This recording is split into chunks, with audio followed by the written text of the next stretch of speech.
Sublimation is a purification technique in which the material to be purified goes directly from the solid phase to the vapor phase and then is recondensed into the solid phase.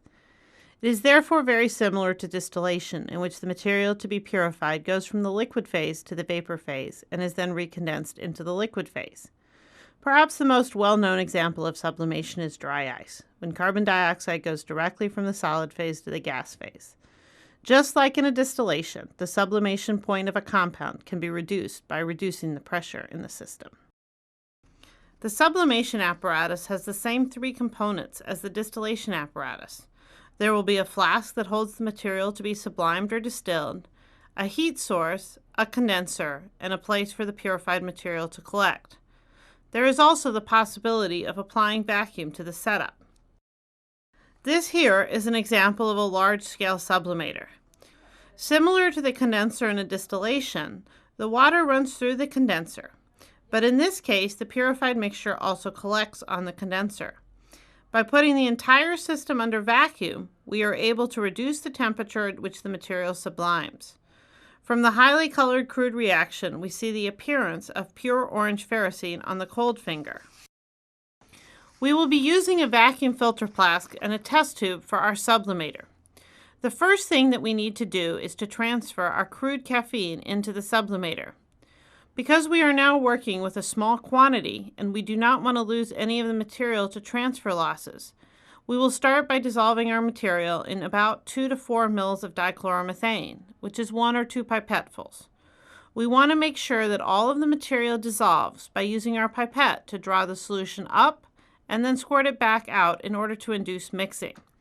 Once we have dissolved all of our caffeine in dichloromethane, we can transfer it to the vacuum filter flask. Once the crude caffeine has been transferred to the sublimator, we want to very carefully remove a small amount of dichloromethane that we use to transfer the solution. This can be done by gently heating the flask on the hot plate. Make sure you remove the flask as soon as most of the solvent has been removed. You do not want to sublime your caffeine into the atmosphere at this point. You now want to prepare the cold finger, which is prepared from a test tube and lots of tape. It is important that the test tube be close to the bottom of the flask to reduce the distance that the material needs to sublime without touching the bottom of the flask, which would allow material to transfer to the cold finger by contact rather than by sublimation. Use plenty of tape to get a tight seal.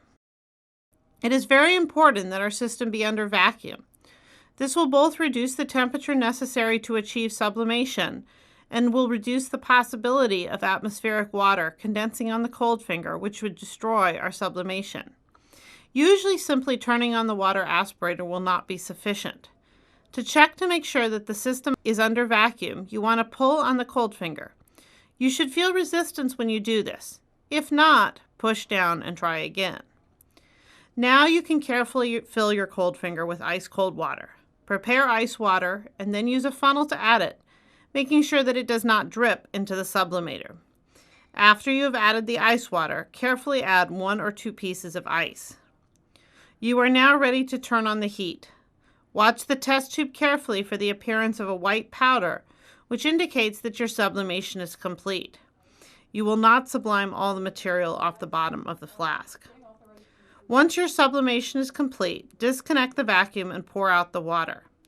You will then carefully use a pipette to wash the sublimed caffeine into a beaker using dichloromethane as a solvent. The biggest problems with this experiment are allowing water into the sublimator.